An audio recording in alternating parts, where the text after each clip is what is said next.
Hello everyone, this is Khalifa M Asif from Ali Allana College of Pharmacy, Akkalkua. Today I will be explaining about very important concept of physical science, and that is nothing but the distribution law. The content I would like to explain in today's video are introduction, that is what is the distribution law, statement and mathematical equation of the distribution law, applications of distribution law and different limitations of distribution law. So let's start. If we take two immiscible solvent, that is solvent A and solvent B, in a beaker, they form a separate layers.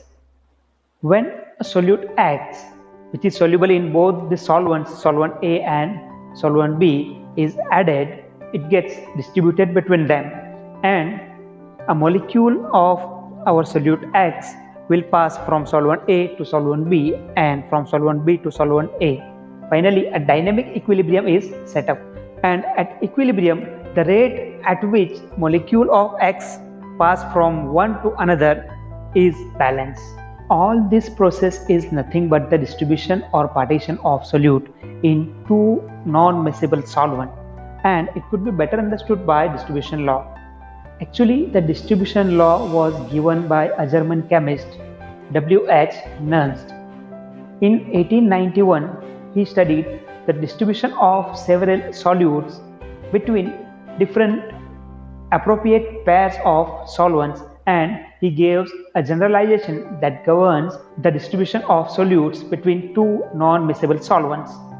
And this is called Nernst distribution law, or we can say Nernst partition law, or simply distribution law or partition law.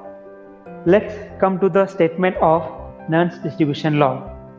It states that if solute X distributes itself between two non-miscible solvents, solvent A and solvent B, at a constant temperature, and X is in the same molecular condition in both the solvent, then the ratio of concentration of X in solvent A to that of concentration of solute X in solvent B will be a constant. If C1 denotes the concentration of solute in solvent A and C2 denotes the concentration of solute in solvent B, then Nernst distribution can be mathematically expressed as C1 by C2 is equal to KD. Here KD, or simply K, is distribution coefficient or partition coefficient, or simply a distribution ratio.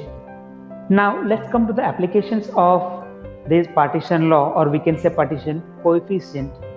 So first application is knowing the value of K, or partition coefficient, and solubility of solute in one solvent, we can determine solubility of solute in another solvent by using partition coefficient.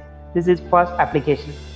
Next application, it helps to predict the stability of oil-water system, that is emulsion. Third application is association and dissociation of solute in solvent can be checked and determined by using distribution coefficient or partition coefficient.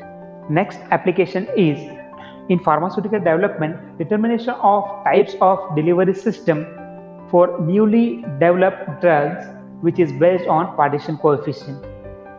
Next one is, it is a measure of drug's hydrophobicity and an indication of its ability to cross the cell membrane.